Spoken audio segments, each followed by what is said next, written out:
नमस्कार दोस्तों। आज हम एक ऐसे मुद्दे पर बात करने जा रहे हैं जो सिर्फ दो व्यक्तियों और एक कंपनी की नहीं है, बल्कि सवाल ये है दोस्तों कि यह एक सच्चे यूट्यूबर और एक सच्चे पत्रकारिता की स्वतंत्रता की है, जो एक ताकतवर कारपोरेट के बढ़ते प्रभाव की है। जो अभी हाल ही में गौतम अडानी और अडानी के ऊपर रवीश कुमार और ध्रुव राठी ने एक वीडियो बनाई थी। लेकिन सवाल ये है दोस्तों कि इस वीडियो से अडानी को क्या दिक्कत है और क्यों अडानी यूट्यूब से इस वीडियो को हटाने की मांग कर रहे हैं। क्या इससे अडानी को मनहानि है या एक सच्चे यूट्यूबर, एक सच्चे पत्रकारिता की साधना को यह दबाना चाहते हैं। कहानी शुरू होती है जिसका नाम है हिडेनबर्ग रिपोर्ट, जो साल 2023 में हिडेनबर्ग नाम की एक अमेरिकी शॉर्ट सेलर ने अडानी ग्रुप पर एक कार्रवाई की थी।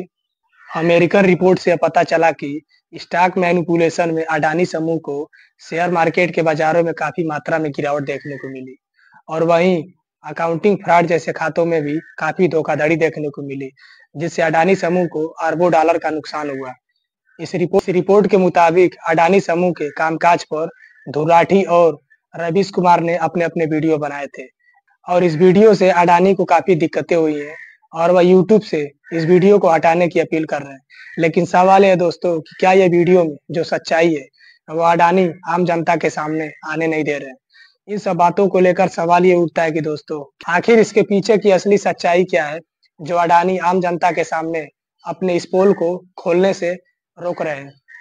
तो वहीं ध्रुव राठी ने हिडेनबर्ग की रिपोर्ट के मुताबिक जो अडानी पर लगे आरोप थे, उन्होंने अपनी वीडियो में काफी सरल भाषा में समझाया है। उनका यह वीडियो लाखों तक पहुंचा और काफी लोकप्रिय हुआ।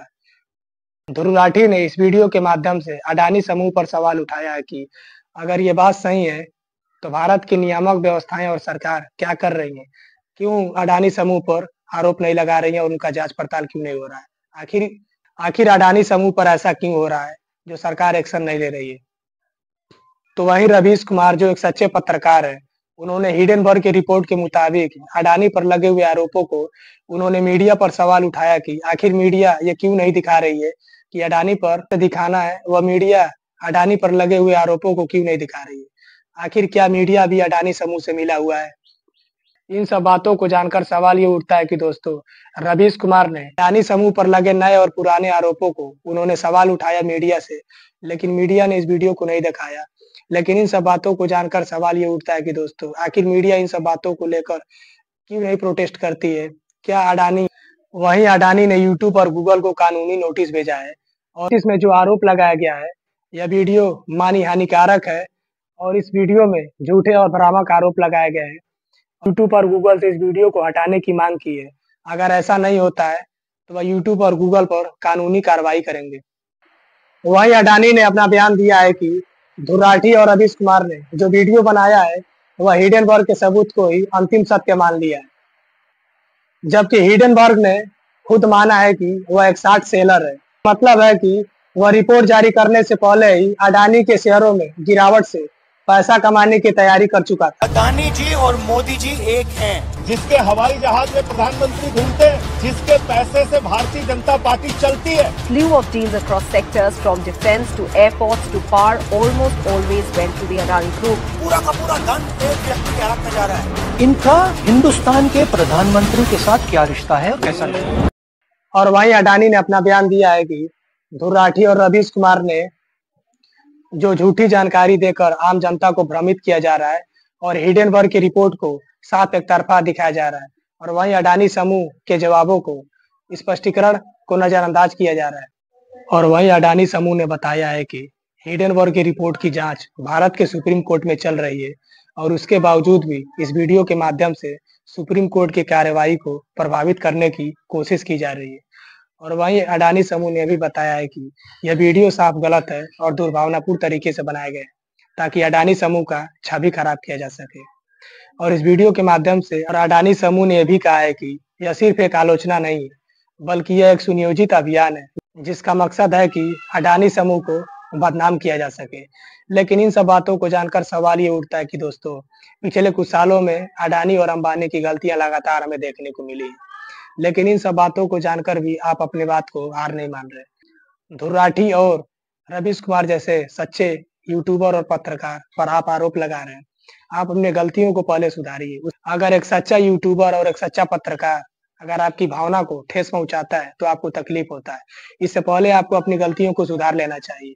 उसके तो चलिए सबसे पहले दोस्तों हम इन दोनों पक्षों को समझते हैं कि इन वीडियो को बनाने के लिए जिम्मेदार वहीं ध्रुव राठी और रवीश कुमार ने अपना नोटिस दिया है कि ये जो नोटिस है वह हमारे देश की अभिव्यक्ति की स्वतंत्रता पर हमला किया जा रहा है। ध्रुव राठी ने सार्वजनिक रूप से कहा था कि इस तरह की नोटिस मुझे पहले से ही उम्मीद थी।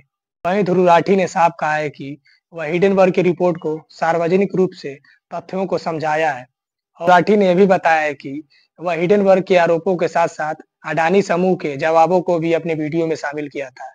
राठी के अनुसार यह नोटिस दूसरे पत्रकारों को डराने की कोशिश की जा रही है ताकि वह शक्तिशाली लोगों और संस्थाओं पर सवाल न उठा सके। इन सब बातों को जानकर सवाल ये उठता है कि दोस्तों क्या उद्योगपतियों कितना भी गलती क्यों न कर ले उन पर कोई सवाल न उठा सके। अगर कोई सवाल उठाता है तो उनके ऊपर जोर जबरदस्ती किया जाता है और उन्हें दबाने की कोशिश की जा रही है।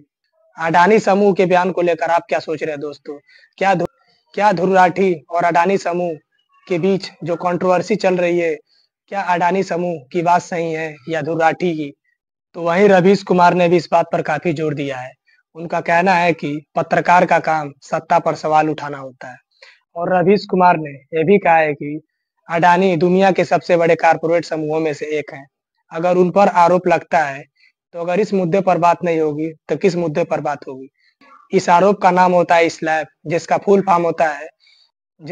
फॉर्म होता है strategy lawsuit against public participations की तरह होता है, जिसका मतलब होता है कि आलोचकों को डराना और धमकाना ताकि कोई भी बड़े उद्योगपतियों पर सवाल ना खड़े कर सके, ताकि वह कितना भी गलती करते रहें आम जनता उन पर सवाल न उठाए और एक आम नागरिक कोई छोटी सी गलती कर दे तो उसको पूरा सिस्टम ही पकड़ने के लिए तैयार हो जाता है।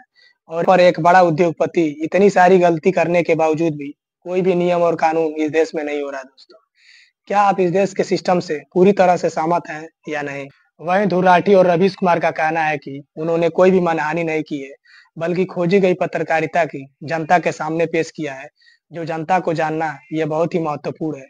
हमारे देश में क्या हो रहा है और क्या नहीं, हर एक नागरिक को जानना यह सबसे पहला अधिकार होता है और उस पर सवाल खड़े करना यह आम जनता का अधिकार है। और उस सवाल को जानकर यह पता लगाना है कि क्या यह बात सही है या नहीं, यह आम नागरिक का अधिकार होता है। Travels with you on your delegations. He meets heads of states on visits to India. He portrays that India is the Prime Minister and the Prime Minister is him. He makes it appear to the world that he is the remote control behind the Prime Minister, and by obliging him, will be obliging the Prime Minister. Group companies have amassed nearly 42,000 crores in foreign portfolio investments from 6 Mauritius-based funds. These funds have commonalities like common address, common company secretary, common directors. There is an urgent need to investigate these funds. I have brought this up in this house since 2019. यह मामला सिर्फ ध्रुव राठी और रवीश कुमार का नहीं है दोस्तों, यह उन बड़े सवालों का है जो हमें जन्म देता है, जो हमारे लोकतंत्र के लिए महत्वपूर्ण है, जो हमें हर एक जानकारी को जानना बहुत ही बेहद जरूरी है। जरा इमेजिन करके देखिए दोस्तों, क्या एक शक्तिशाली कारपोरेट हाउस कानूनी नोटिस के जरिए आलोचकों को दबा सकता है? अगर ऐसा होता है तो कल कोई भी पत्रकार या यूट्यूबर्स किसी भी ताकतवर व्यक्ति या कंपनी के बारे में उसे बोलने या दिखाने के लिए 100 बार सोचना होगा।